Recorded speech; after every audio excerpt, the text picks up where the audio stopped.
ओम नमः सिद्धेभ्यः। एष सुरासुरमणुसिंहवन्दितं दोदगादिकं ममलं परमामि वर्धमानं तीर्थं धम्मस्य कर्तारं शेषे पुण्यतीर्थहरि ससौवसिद्धे विशुद्धसाभावे समणे अनानदंसं चरित्रतो वीर्यायारि ते सौवे समगं प्रत्येकमेव प्रत्येकं वन्दामि अवट्टन्ते अर्हन्ते मानुषे खेत्रे दीक्षा हरिहन्तारं सिद्धाणं तरणमोगणहराणम् अज्जावैवद्गाणं साहूढं चैव सौवेशिं तेसिं विशुद्धदंसं प्राणपहाणसमं समासेज्य ओवसं प्रयामि सम्मं जतो निर्वाणसम्पत्ति।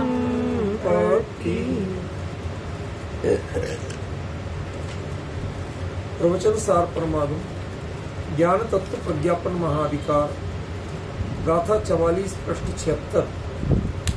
प्राणनि सेज्य विहार धम्मोपदेशोऽयणियदयो तेसिं अर्हन्तां काले मायाचारो वैतीर्णम्।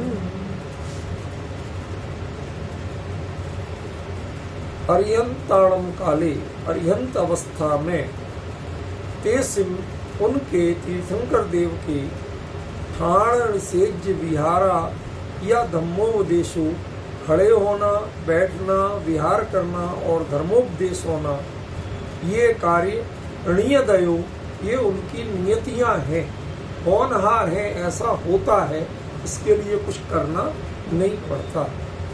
कैसे होता है कि इत्थीणम मायाचारूप स्त्रियों के लिए जैसे बिना प्रयास के मायाचार हो। ये सरल अर्थ तो अपन रोज 1 मिनट में कर लेते हैं। आज कल की चर्चा जो अपनी अधूरी रही थी उसके 1-2 पक्ष आपको खुलासा करना है। इसमें देखिए मूल बात वही की वही लिखी है, धर्म प्लस उपदेश, उप प्लस देश। उप को जानबूझ के अलग किया है और उसको केंद्र तत्व बनाया है जो दोनों के साथ, इसके साथ भी है और इसके साथ। मतलब जो दिव्य देशना में आ रहा है यदि उसके निकट नहीं है आप तो भी बेकार, आपके लिए नहीं है, आपको प्राप्त नहीं हो। और धारण करके के निकट नहीं है तो भी नहीं, ठीक है ना। और इन दोनों के केंद्र बिंदु कौन है? तीर्थंकर परमात्मा।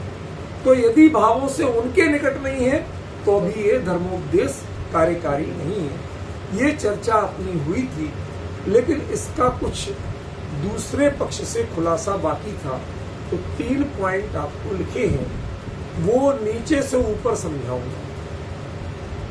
सामान्य रूप में कहा जाता है कि जो दिव्य ध्वनि होती है या धर्मोपदेश होता है उसमें अर्थकर्ता कौन है, ग्रंथकर्ता कौन है और शब्द रूप प्रणमन करता कौन है। समझ गए? ध्यान रखना, इसको ध्वनिकर्ता भी कह सकते थे या नादकर्ता। शब्द समझ में आए भाई? भगवान के तो ध्वनि या नाद होता है ना, शब्द नहीं होते हैं। तो आपने अर्थकर्ता क्यों कहा, ध्वनि या नादकर्ता क्यों नहीं कहा? प्रश्न तो उठना चाहिए ना। यदि हम लोग मूल गाथा पर चर्चा करके भी और इतने समय तक चर्चा करके भी इन बारीकियों में से एक भी छोड़ गए तो फिर हमारी ही कमी है। भाई भगवान की ओर से क्या आ रहा है, उधर से ध्वनि या नाद, ठीक है ना। तो आपने उनको ध्वनि करता या नाद करता नहीं कह के क्या कहा, अर्थ करता। ये क्या चक्कर, ठीक है, ये ऐसा क्यों कहा, और इसके सारे प्रमाण मैंने निकाल के रखे हैं। दूंगा नहीं, चाहिए तो पूरा लेख भेज दूंगा, समझ गया, तो देख लेना, उसमें सब कुछ दिया। तो मूल मुद्दे की बात है कि यहाँ आचार्य ने कहा क्या, कि भगवान अर्थ करता है, ठीक है, और भगवान का यहाँ तीर्थंकर के दो अर्थ, एक तीर्थंकर परमात्मा और एक तीर्थंकर प्रकृति, समझ गया। क्योंकि परमात्मा रूप जो है वो तो बोलते हैं नहीं, उनको बोलने का विकल्प नहीं, इसलिए अपन ने जब पिछली गाथा में चर्चा की थी तो क्या किया था कि तीर्थंकर प्रकृति करता है, भगवान माध्यम है, और ये सब बाकी हो रहा, ध्वनि आदि, ठीक है ना। दूसरे नंबर पे आया ग्रंथ करता। इस ग्रंथ का क्या अर्थ है, ग्रंथ का अर्थ है द्वादशांग।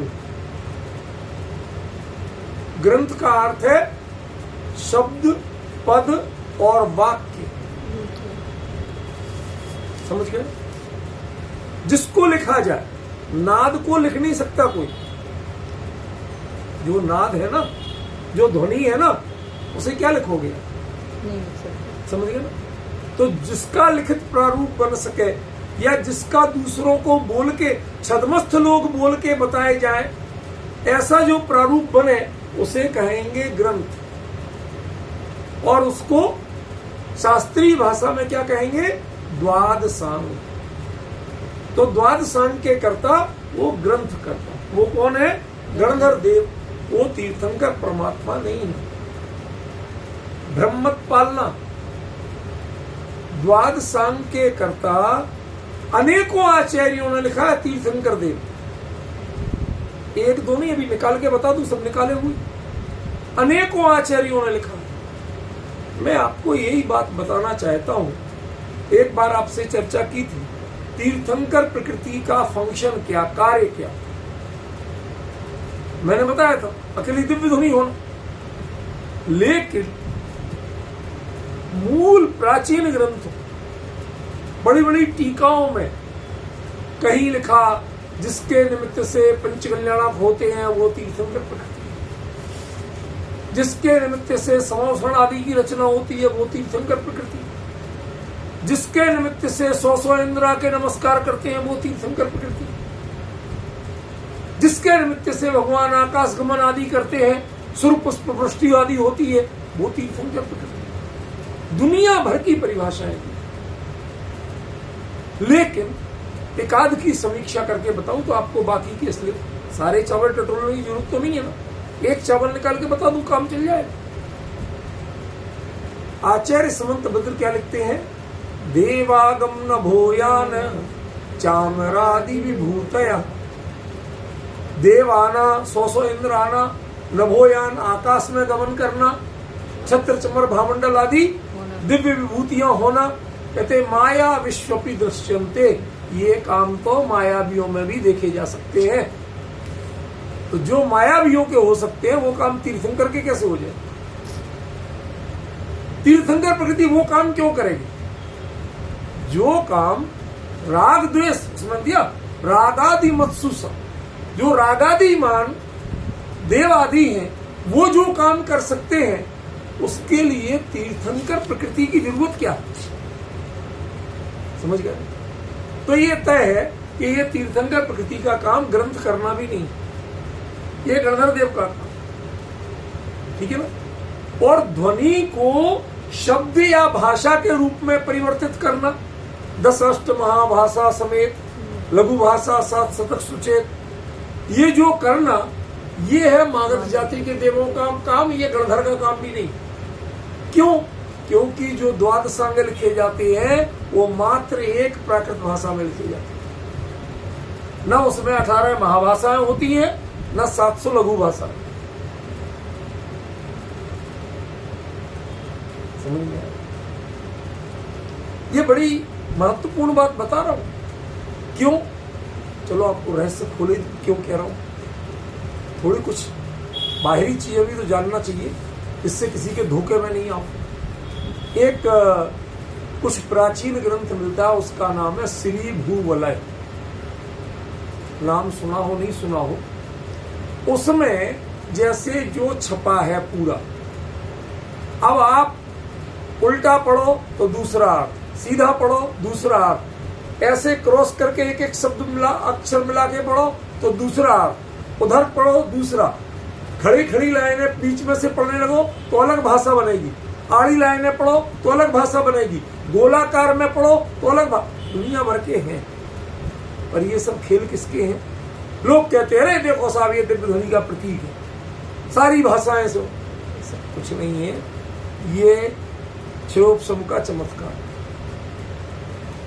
समझ गया?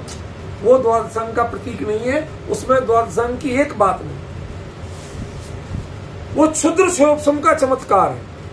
और लोग पागल बने घूमते हैं। और मजे की बात, आज तक कोई एक 30 मार्का नहीं मिला जो उसका प्रॉपर पूरा अर्थ कर पाया हो। जो उसके पीछे पड़े 10-20 साल अपने गंवा के और आधे डिस्टर्ब होके बैठ जाते हैं, काम कुछ होता नहीं है, निष्कर्ष कुछ मिलता है। क्यों? क्योंकि क्षुद्र क्षयोपशम के पीछे पड़ोगे तो जो क्षयोपशम का खेल है, भगवान की वाणी क्षयोपशम का खेल नहीं, द्वादशांग की रचना क्षयोपशम का खेल नहीं, और ये 18 भाषाओं और 700 लघु भाषाओं में बदलना, ये भी क्षयोपशम का खेल है। ये सभी अतिशय रूप हैं। अतिशय माने हमारे आपके किए धरे होना नहीं है। तो जो अतिशय रूप है उनको आप यदि उस रूप में मानते हो तो गलती तो आप ही की, किसका दोष?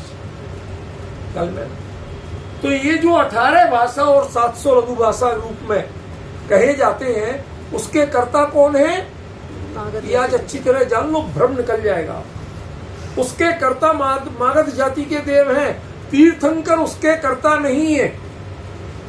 तीर्थंकर के यदि उपचार से भी किसी रूप में कहा जाए तो ध्वनि या नाद होता है, शब्द होते ही नहीं है, तो भाषा कहां से होगी? पॉइंट समझे?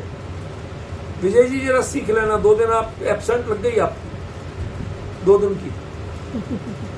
सुनो, ये चीज ध्यान कर लेना, इस बारे में बहुत भ्रम है। तीर्थंकर की दिव्य ध्वनि 18 महाभाषा 700, ये टोटल की टोटल आपके दिमाग में करप्ट इंफॉर्मेशन है, करेक्ट नहीं है, करप्ट है। क्यों? क्योंकि इसका श्रेय मागध जाति के देवों को होता है, न कि तीर्थंकर। इसीलिए तीर्थंकर की भाषा अर्धमागधी भाषा कही जाती। समझ में? आधा श्रेय माने नाद के ध्वनि के रूप। भाई बदलेंगे किसको? बदलने के लिए तो कोई मैटर चाहिए। तो वो बदल जिसको आपने बदला है इन भाषाओं में, वो मटेरियल कहां से आया था? वो तीर्थ, भले ही प्रकृति का हो, लेकिन था तो तीर्थंकर का ही। इसलिए आधे का श्रेय उनका और आधे का श्रेय मागध जाति के देवों का। इसलिए उसका नाम क्या पड़ा? अर्धमागधी भाष। ये जो श्वेतांबरों के आगम लिखे हैं अर्धमागधी में, वो नहीं है, वो ब्रह्मत पालना। वो तो क्या है, लेबल लगाया जाता। आपको अपना माल असली लिखना हो तो कुछ ना कुछ अपने को पुराना दिखाना हो, बढ़िया दिखाना हो, ओरिजिनल। तो लोग कई लिखते ना। एक आदमी ने चांदनी चौक में लिखा 300 साल पुरानी मिठाई की दुकान। दूसरा चतुर खोपड़ी निकला, उसने बगल में बोर्ड लगा के खोल ली दुकान, एकदम ताजा मिठाई की दुकान। तुम 300 साल पुरानी बेच रहे, ताजा बेच, तुम्हें कौन सी चाहिए बताओ? मतलब ये सब बिजनेस के ट्रैक्ट हैं, ये प्रतिस्पर्धाएं हैं, ये वस्तु स्वरूप का प्रतिपादन नहीं। अर्धमागधी भाष, वो भाषा का नाम अर्धमागधी नहीं था। वो क्यों कहा कि जिसका श्रेय किसको था? आधा श्रेय तीर्थंकर को और आधा श्रेय मागध जाति के देवों को, ये बताने के लिए उसका नाम अर्धमागधी भाषा। संयोग की बात, मगध में और सूरसेन में इन दोनों प्राकृतों का मिश्रण जहां पाया जाता, वही अपन लोग भी कहते कि अब आपके रतलाम साइड चले जाओ, आधी गुजराती आधी हिंदी चलती है, चलती कि नहीं चलती, आप तो जानते हो। तो क्या कहते हैं, ये आधी गुजराती आधी हिंदी है, बोलोगे ना, या ये तो हमारे यहाँ तो आधी गुजराती चलती है। तो गुजराती कभी आधी होती है? नहीं होती। ये तो आपके बोलने का ढंग है। तो जैसे वो बोलने, ऐसे ही वहां आधी सौरसेनी और आधी मागधी दोनों का मिश्रण, उसको अर्धमागधी कह दिया उन्होंने, लिखे उसमें। लेकिन यहां अर्धमागधी का अर्थ कुछ और था और उस अर्धमागधी का अर्थ कुछ और। टोटल करप्ट इंफॉर्मेशन आपको चल रही है। जिनागम के बारे में, तीर्थंकर परमात्मा के बारे में, दिव्य ध्वनि के बारे में बहुत सी भ्रामक जानकारियां। इसलिए तथ्य जानो। आज असली जो कल जैसा समय बीतेगा वो बीतेगा अर्थकर्ता पे। अभी हमें लेकिन बाकी चीजें बताना है। मैंने कहा था ना, लौट के तीसरे नंबर पे आऊंगा, तब इत्मीनान से चर्चा चले। कुछ आपको बेसिक जानकारियां, तथ्य भी तो बताना होते हैं। अकेली भावपूर्ण चर्चा चले तो इन तथ्यों को कौन बताएगा और कौन जानेगा। माफ करना, आपके शास्त्रीय विद्वान तो जानते नहीं है ना, वो बता सकते। मैं अपमान किसी का नहीं करना चाहता, दरअसल वो चीजें पढ़े ही नहीं, उन्होंने इस चीज को उस दृष्टि से सोचे ही नहीं। एक शास्त्रीय विद्वान मेरे से लड़ गए, देखो आचार्यों ने लिखा है पंचकल्या तीर्थंकर प्रकृति के उदय से होती। तो मैंने कहा सीमंदर भगवान के तो 5 हुए ही नहीं थे, उन्हें तो तीर्थंकर प्रकृति का उदय हो गई नहीं। किसी के होते 2 कल्याण, किसी के 3, किसी के 4, किसी के 5 भी होते कल्याण। अब ये जो बात है, तो यदि तीर्थंकर प्रकृति से 5 कल्याणक होते हैं तो जिसके 5 कल्याणक होंगे वो ही तीर्थंकर कहलाएंगे, बाकी नहीं कहलाएंगे। अब जिनके 3 कल्याणक हुए ही नहीं, सीधा ज्ञान कल्याणक, तो वो ही हो रहा है। तो असली तो तीर्थंकर प्रकृति वही उदय आती, उसके पहले तो वो प्रकृति उदय में ही नहीं है। तो वो तीर्थंकर प्रकृति का फंक्शन कैसे हो जाएगा, कार्य कैसे हो जाएगा। तो ये सब भ्रम है। लिखे अब हम क्या कहें। सामने हो आचार्य तो पूछ लेते कि भगवान आपने कैसे लिखा, थोड़ा अपेक्षा बताओ, तथ्य बताओ। वो है तो है नहीं, और आचार्य बड़े, हम उनको झूठा भी नहीं कह सकते, किसी तरह की उंगली नहीं उठा सकते। इसलिए हम उनके बारे में कमेंट्स किए बिना जो सत्य और तथ्य है उसकी चर्चा करें, ठीक है ना। ये बात तो शब्द या भाषा के कर्ता कौन है, मागध जाति के। देखो देव शब्द सब में जुड़ा है, लेकिन इनका देवपना देवगति का है, इनका देवपना सामान्य छद्मस्थों में सर्वोत्कृष्ट होने का है, और इनका देवपना वीतरागता का। हमारे कहते ना, वीतरागी देव तुम्हारे जैसा जग में देव कहाँ। तो वीतरागी को देव कहा गया, सर्वोत्कृष्ट देव कहा गया। ख्याल में है? तो देव शब्द जानबूझ के हमने तीनों में जोड़ा, तो वो क्लियर करना था कि ये देव अविरति है, ये देव महाव्रती है, और ये देव बिना व्रती है। अविरति नहीं कहा, बिना व्रती। जिनमें व्रत की परिभाषा जिनमें लागू नहीं पड़ती उससे ऊपर उठ गए, समझ गए वो, ठीक है। तो यदि ये काम नहीं हो तो ये काम हो सकता है क्या, नहीं हो सकता। अब समझ में आ रहा कि मैंने नीचे से नंबर क्यों डाले ऊपर में, इसको 1 नंबर क्यों कहा कि जब तक भगवान की ध्वनि 18 महाभाषा और 700 लघु भाषा में कन्वर्ट नहीं हो तो किसको क्या समझ में आएगा,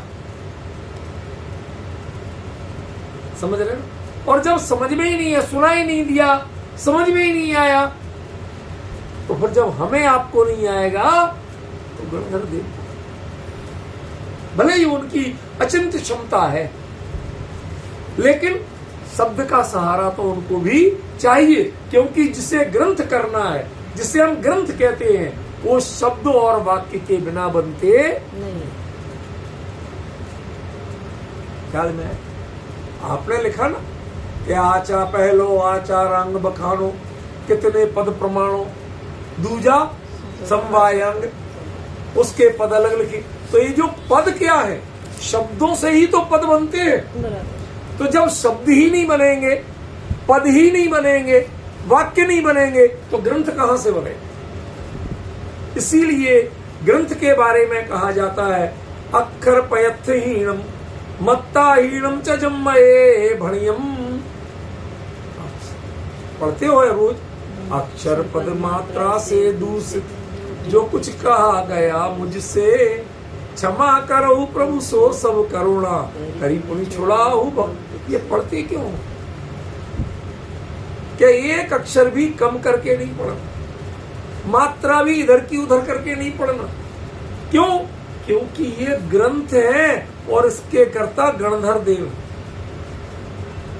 अच्छा एक बात बता, उन गणधर ने द्वादशांग लिखा, उनकी प्रामाणिकता कैसे है कि डायरेक्ट तीर्थंकर से लिया, बीच का कहीं से। तो कुंद ने जो एक प्रवचन सार लिया था, ये भी तीर्थंकर से डायरेक्ट लिया था कि नहीं लिया था?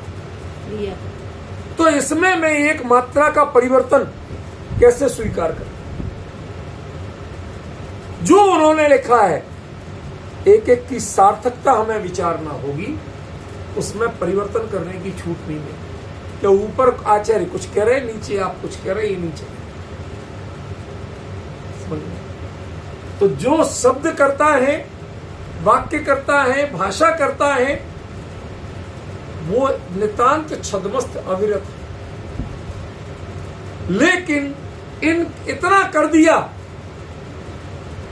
आपको बड़ी बात बताना चाहिए, जो शब्दों के खिलाड़ी हैं, भाषाओं के चमत्कार दिखाते हैं विजय जी, जो लोग विद्वान ऐसी ऐसी भाषा बोले, अनेक भाषा बोले। आजकल एक नया फैशन चल गया विजय, जो अंग्रेजी में बोल दे जैन धर्म को, वो बड़ा पंडित है।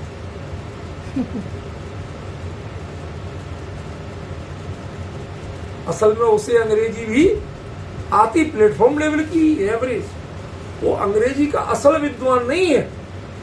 तो वो उसमें वो गहराई कैसे लाएगा जो भाषा में आती है। वो एवरेज बातें करते हैं, लेकिन हमारे लोग ऐसी महिमा गान करते हैं, अरे साहब ये तो इंटरनेशनल हो गया। क्यों? क्योंकि ये दुनिया की भाषा में बोल रहा है। ये भगवान की भाषा जानता है नहीं जानता, ग्रंथ की भाषा जानता है नहीं जानता, आचार्य की भाषा जानता है, इसकी जिम्मेवारी नहीं है।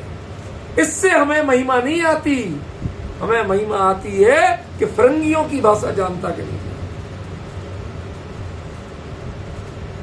ध्यान रखना, इनमें कितनी ही भाषाएं हो, 18 महाभाषा 700 लघु भाषा में, लेकिन इनमें फिरंगियों की भाषा नहीं, ये गारंटी। समझ में? इसलिए उनके आधार पर जिनागम की विद्वत्ता का मूल्यांकन मत करो। वो क्षुद्र क्षयोपम का खेल है। शब्द से, भाषा से आपको ग्रंथकर्ता की ओर जाए। भाषा कौन सी आना चाहिए? जिसमें आपके ग्रंथ लिखे हो, जिसमें द्वादशांग लिखे हुए हैं, जिसमें गणधर देव ने बोला है और द्वादशांग की रचना की है, वो आपको आना चाहिए। मैं आज आपको एक बात बताऊं,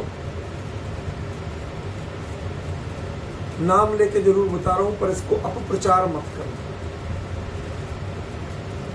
साहू अशोक जी थे, तो उन्हें कुछ अपने लास्ट के 3-4 साल में मेरे से बहुत गजब का अनुराग हो। आप ये सोचें कि उनके जो कोठी है दिल्ली में, चाणक्यपुरी में, वहां पर अक्सर दूसरे चौथे रोज जो थोड़ा सा भी समय निकले, फोन आएगा, डॉक्टर साहब गाड़ी भेज रहा हूं, प्लीज पढ़ा। वहां लेके एक बार भी कभी ऊपर नहीं बैठे सामने सोफे, नहीं, मैं नीचे बैठा।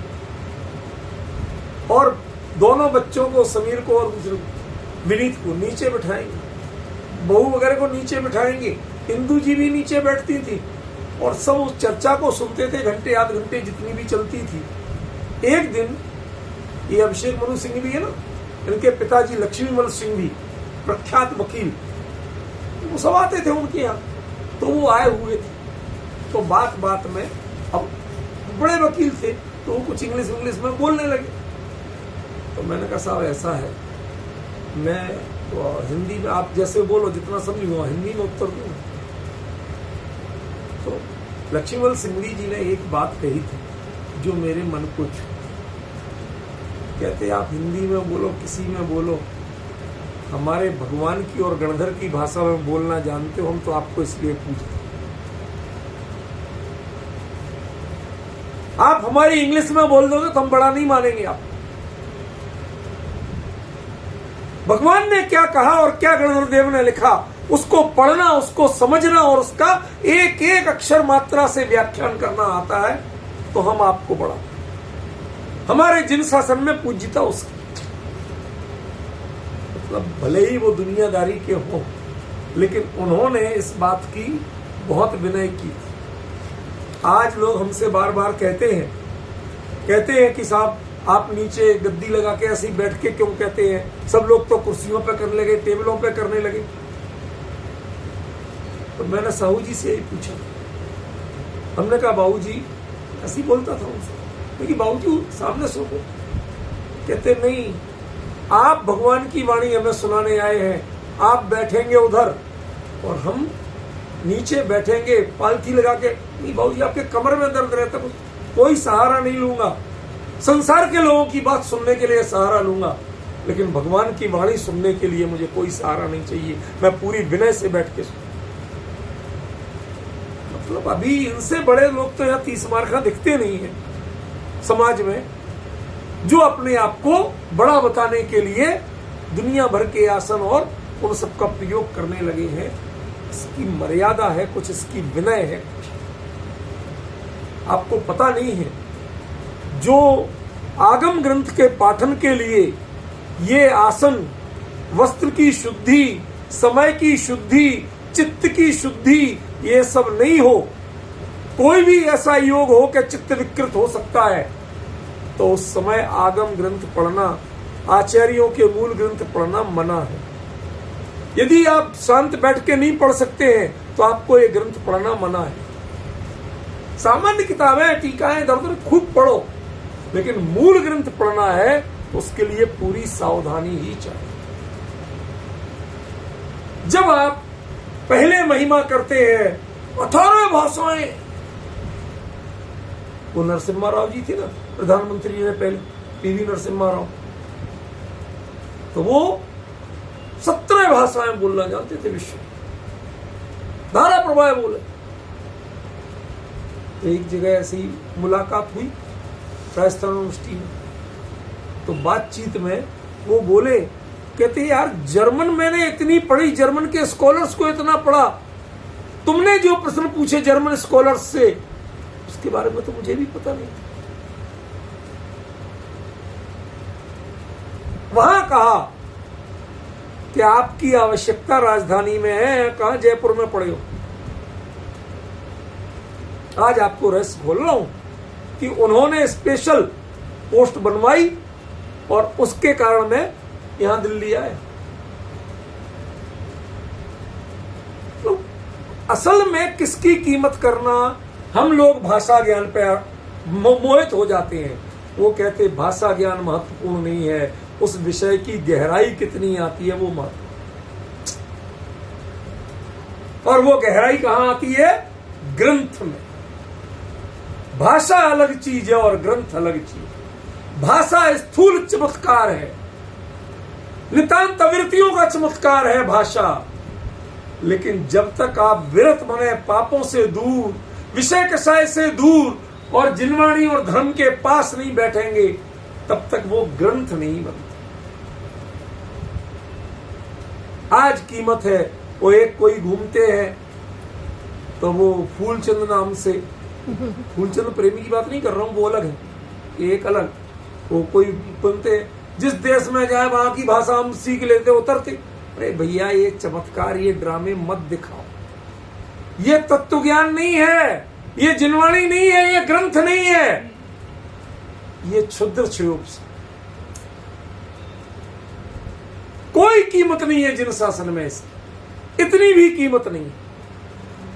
हमारे कई लोग भी धोखे में हो सकते हैं, इसलिए डट के बोलता हूं और खुल के बोलता हूं। उनको सम्यक दृष्टि भी मानते हैं। समझ में है ना? ये भाषा ज्ञान के आधार पर कोई सम्यक दृष्टि आज तक नहीं हुई, और न कभी हो सकता है भाषा ज्ञान के आधार। सम्यक दर्शन का यदि कोई आधार बनता है तो वो ग्रंथ तो बन सकता है, भाषा कभी नहीं बन सकती।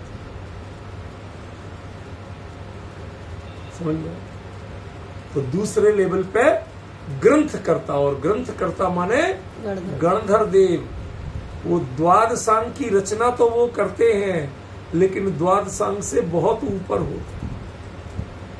उनके अपने शब्द छोटे पड़ जाते हैं, लेकिन जो उन्होंने भगवान से सीखा वो ज्ञान अनंत गुना।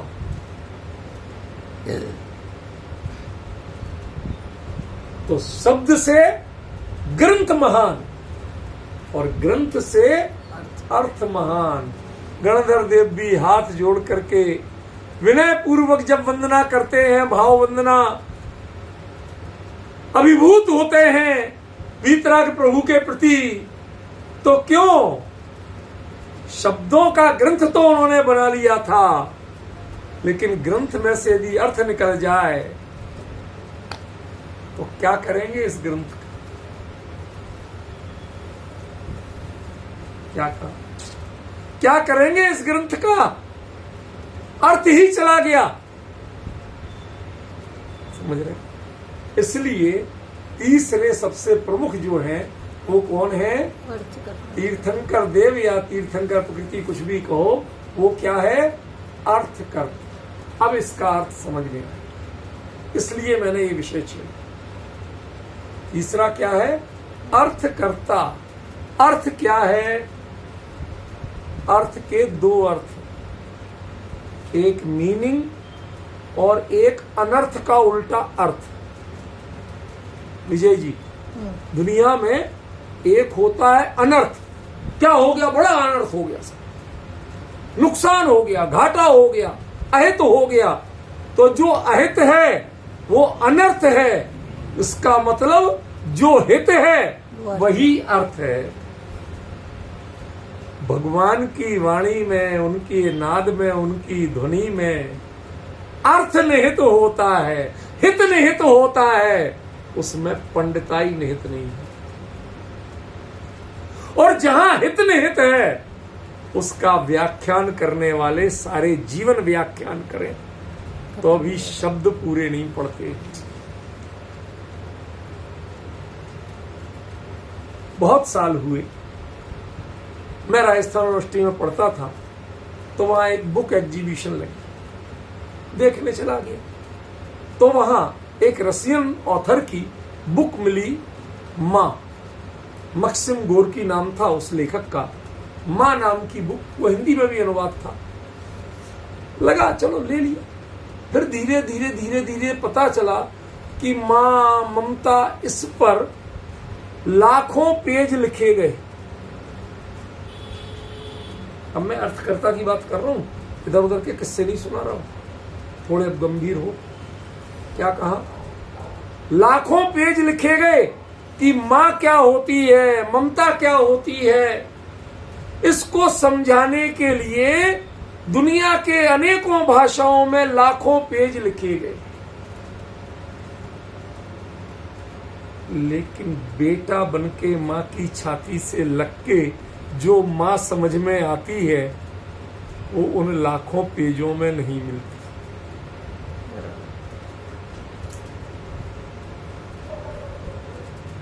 मक्सिम गोर्की की मां पूरा उपन्यास इतना बड़ा पढ़ लो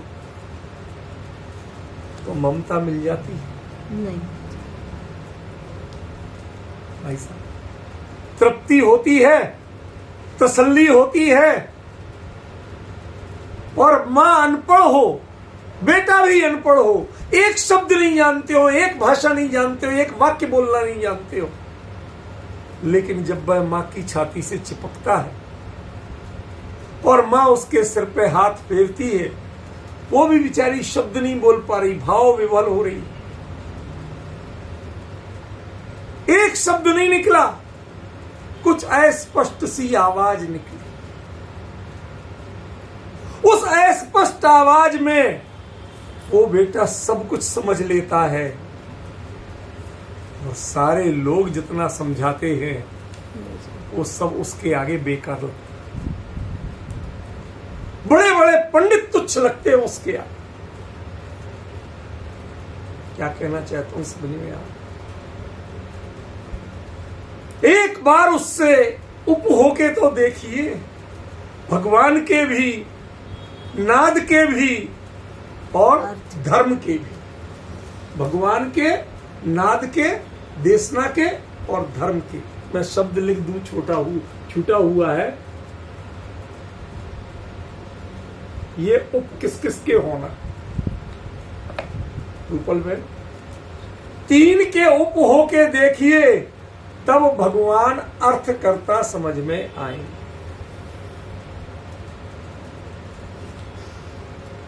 बहुत दिन हुए, आप लोगों ने कभी कारंजा गुरुकुल, कुंभोज बाहुबली गुरुकुल, इनके नाम तो सुने होंगे। महाराष्ट्र में बड़े प्राचीन गुरुकुल हैं। तो बड़ी गरीबी, साधन नहीं, ये आपके जितने विद्यालय वगैरह संकुल चलते हैं ना, ये सब रईसों के खेल हैं। उसके बाद भी इतने लोग यहाँ पढ़ते नहीं हैं और बहुत सी प्रवृत्तियां चलती हैं। और वहाँ ठेठ जंगलों में, छोटे छोटे गांवों में ये गुरुकुल चल रहे हैं। ना कारंजा में कोई बड़े उपलब्धि साधन है, ना कुंभोज में है।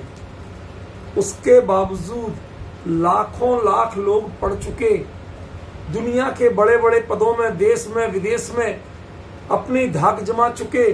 और आके आज भी मैंने देखा अपनी आंखों, एक बहुत बड़ा अधिकारी विश्व बैंक में काम करता था, वो वहां आया जब कारंजा गया था। आप मेरे साथ नहीं है, कारंजा गया जब वहां समंतबद्ध महाराज और गजाबेन वगैरह सब लोग, तो वहां गया, मैं देख के दंग रह गया। कुंभोज भी गया था जब, दंग रह गया कि इतना बड़ा अधिकारी, उसके लिए इंडियन प्रोटोकॉल वाले भी सब आए थे, कई आईएएस अधिकारी उसके साथ लगे, पुलिस लगी, सबको रोक के और जूते उतार के माथा टेका उसने। कहते मैं यहां सीखा, और जो यहां सीखा वो पूरी दुनिया में कहीं नहीं सीखा। तो मैंने पूछा उन लोगों से, ऐसा क्या है, पढ़ाते ही तो हो? कहते नहीं, यहां जब एक एक ईंट रखी जाती थी, तत्वार सूत्र, समय सार, प्रवचन सार, नियम सार, इनकी गाथाएं, सूत्र, वाक्य पढ़ पढ़ के एक एक ईंट रखते थे।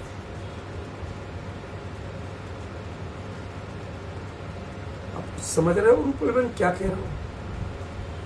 ख्याल में पड़ रहा है? किन भावों से किया गया? ऐसे ही वो एक एहसास है, वो एक स्पर्श है, वो एक संवेदना है।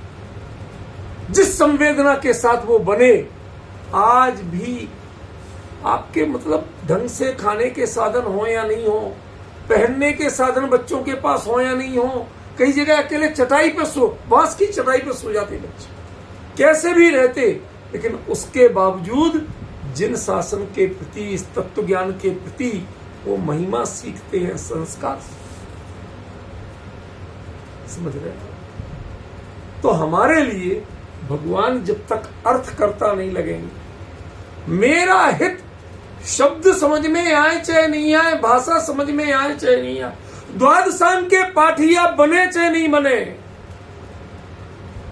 लेकिन अपना हित समझने में समर्थ हो। दुनिया के बहुत से लोग होते हैं। मैंने यूनिवर्सिटी में जब प्राकृत का ये रखा तो उस समय एक ही बात कही थी, जब वो लोग पूछे कि भाई ये प्राकृत तो भ्रष्ट भाषा है। ये उनके संस्कृत के पंडितों ने लिखा कहीं कहीं, ऐसा सबने नहीं, किसी किसी ने, ठीक है, व्याकरण आदि संस्कार वरेता प्राकृत भाषा, ऐसा लिख दिया। तो मेरे से पूछा क्या आपके महावीर पढ़े लिखे नहीं थे क्या? तो संस्कृत में उपदेश क्यों नहीं दिया उन्होंने, प्राकृत में क्यों दिया? तो मैंने जो उत्तर दिया था आज आपको बताना चाहिए, आप लोगों के पास भी उत्तर होना चाहिए। मैंने कहा महावीर रटने वालों के लिए और दूसरों को सुनाने वालों के लिए नहीं सिखाना चाहते। जो अपने सिर करके सीखना और जीवन में उतारना चाहते हैं उनको सिखाना चाहिए। आज सत्य बोलो, एक अनपढ़ आदमी किसी कोई ज्ञानी महात्मा कुछ बोल दे कि बेटा सत्य बोलना, तो शायद अनपढ़ आदमी जीवन की पूंजी बना लेगा, लेकिन पंडित उस पर व्याख्यान देगा, वो जीवन की पूंजी नहीं बनेगी। यह विडंबना। इसलिए महावीर ने वो भाषा अपनाई, उसमें उपदेश दिया जिसे आम भोले सरल लोग समझते। क्यों? क्योंकि वो ये जीवन क्या है, ये उपदेश क्यों है? ये धर्म के लिए, धारण करने के लिए। वो अर्थ समझ में आना चाहिए। भगवान अर्थ के करता है, हित के करता है, हित के उपदेशक है। आपके लिए नाम चलता ना, आप तो किसे कहते हैं? वीतरागी, सर्वज्ञ और हितोपदेश। समझ में आ? ये अर्थ माने हित, और हित को हितकारी बात बताए और जो जीवन में धारण नहीं करे, उतारे नहीं, उसके मुकाबले अपात्र जीव जो उसकी चर्चा करे, सारी दुनिया में बताए और खुद नहीं पाले, उसके मुकाबले अपात्र जीव। इसलिए जिन शासन भगवान का धर्मोपदेश ये पांडित्य का विषय नहीं, चोपसम का विषय नहीं है, ये तो जीवन में उतारने वालों के लिए। थोड़ा सा अभी समय है, 10 मिनट में अर्थकर्ता का थोड़ा मर्म बताना चाहता हूं, बड़ा भावपूर्ण मर्म। किसी ने किसी शब्द का या ध्वनि का, किसी बात का प्रयोग किया, उसको समझ के जान भी लिया, लेकिन 3 तरह की प्रतिक्रियाएं हुई। कुछ लोग अनजान बन गए, भोले बन गए, तो समझे नहीं। कुछ लोगों ने उसके विपरीत आचरण की, बहस की, और कुछ लोगों ने सबसे निकृष्ट जो थे उन्होंने उसका बिजनेस तो कर लिया लेकिन धारण नहीं किया। एग्जाम्पल दो, नाराज मत देता हूं, हिम्मत रखना सुनने। किसी को ओम शब्द सुना, अब ओम माने पंच परमेष्ठी है, पंच परमेष्ठी का स्वरूप क्या है? किसी ने अर्थ पर विचार नहीं किया। क्या कहा? भाई साहब ओम बता रहे तो कोई तबीयत ठीक करने का साधन है, सिर दर्द ठीक होगा इससे कि नहीं होगा? नहीं होगा तो बेकार। हमें तो वो मंत्र दो जिससे मेरी तबीयत खराब रहती है वो ठीक हो जाए। मेरे पास पैसा नहीं है, बहुत भरपूर पैसा मिल जाए ऐसा मंत्र। ये कौन है? ये विपरीत अर्थ। एक ने समझा नहीं, एक ने विपरीत समझा, तीसरे मिले। ओम माने पंच परमेष्ठी, पंच परमेष्ठी माने अणमोकार मंत्र। अब मैं अणमोकार मंत्र से दुनिया के सारे बिजनेस से आगे ले जाऊंगा और इससे मैं सबके समस्याएं दूर करूंगा और अपने भरपूर पैसा। क्या हुआ बताइए? क्या हुआ?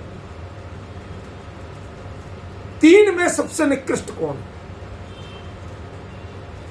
तीसरा सबसे निकृष्ट। अरे तुम नहीं मानते, नहीं मानते, नहीं समझते, नहीं समझते, चलता।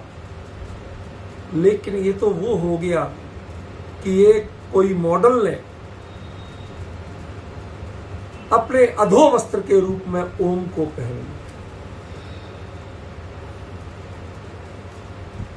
किसी ने सैंडल के ऊपर ओम मढ़ लिया। यदि ऐसा किसी ने किया क्यों? अरे साहब, इसमें भी ओम लिखा है, यहां भी ओम है, बहुत पैसा मिलेगा। ये ओम का सम्मान है कि अपमान है? जितना व्यवसायीकरण किया जाएगा उतना ही अपमान है, उतना ही तिरस्कार है। ऐसे ही जिनवाणी का जितना व्यवसायीकरण किया जाएगा उतना ही तिरस्कार है। जिनवाणी का ये सम्मान नहीं है। आज लोग 8-8 लाख, 10-10 लाख रुपए, 15-15 लाख रुपए एक एक चर्चा के लेने लगे। यथार्थ बता रहा हूं आप। और कहते हैं इसका प्रचार करो। क्या आपको पता है? नहीं जानते हो? अभी से स्थान बुक करो। किसका? इतने पैसे देना, वहां बैठ के खाना पीना, ये सब करना, और साथ में हम समय सार का सुनाएंगे, छठी गाथा सुनाएंगे। अरे जब खाते पीते, पैसा देके, जूते चप्पल पहन के, अंगड़ाइयां लेते हुए,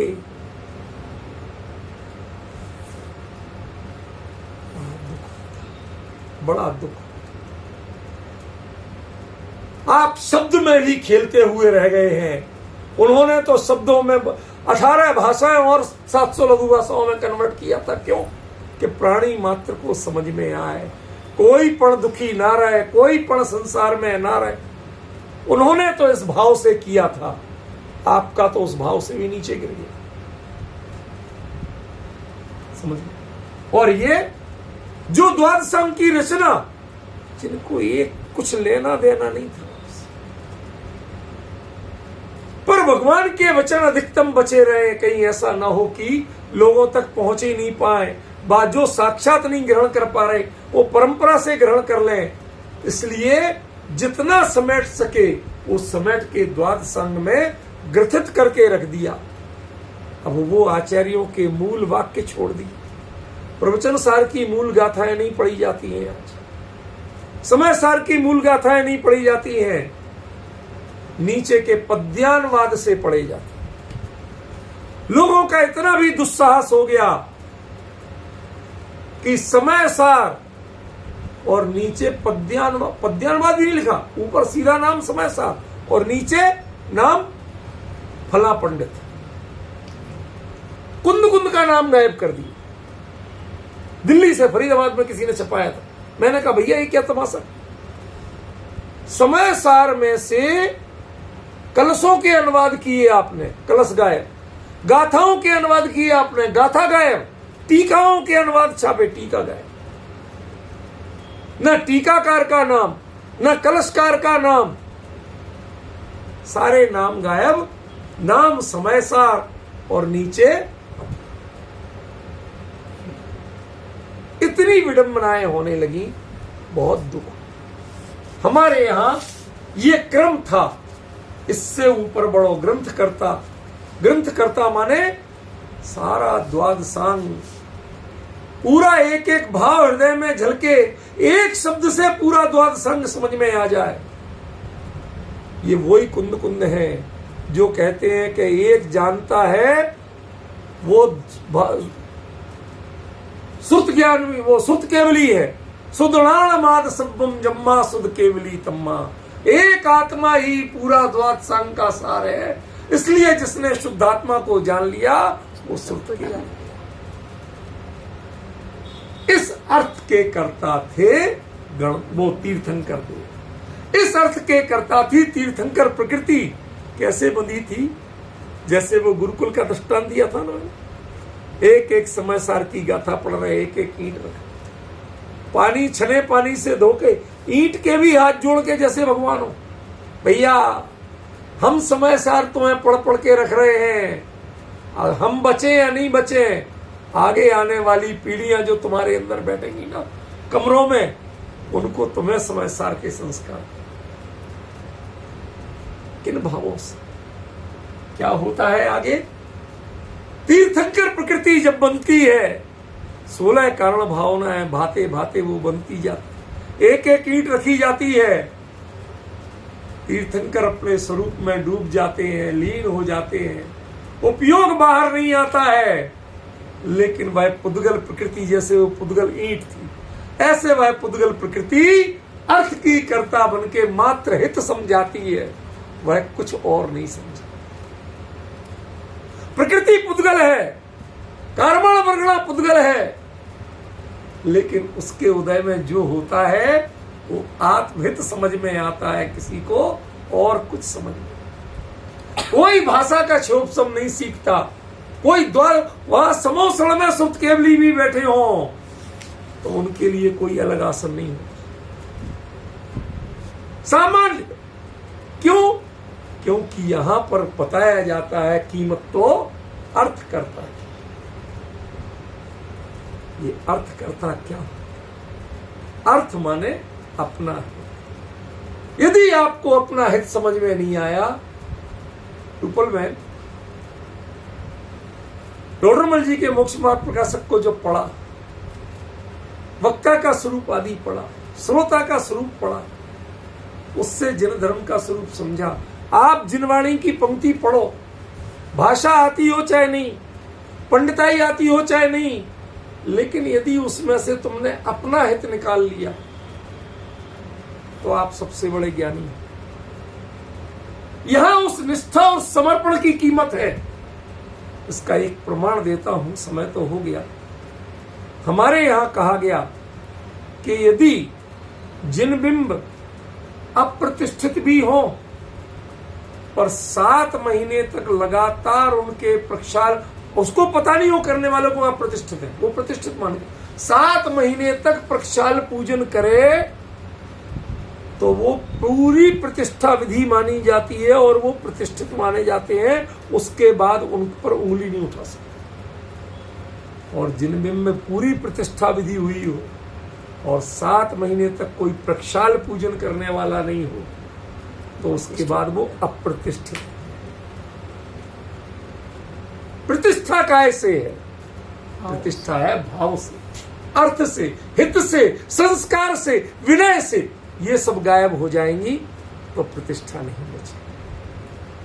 तीर्थंकर देव का तीर्थंकरपना क्या है? तीर्थंकर प्रकृति की महिमा क्या है? कि प्राणी मात्र को अपना हित वो अर्थ के रूप में समझ में आता है। नाद समझ में नहीं आता, लेकिन हित समझ में आता। ये इसका मर्म है। इसमें लास्ट जो पंक्ति चलनी है, अर्यंताड़म काले माया चारु वित्थीनम, इन दोनों का क्या लिंक है, ये बातें कैसे जोड़ी आचार्य ने, उसकी गहराई की चर्चा अपनी कल चलेगी। आज यहीं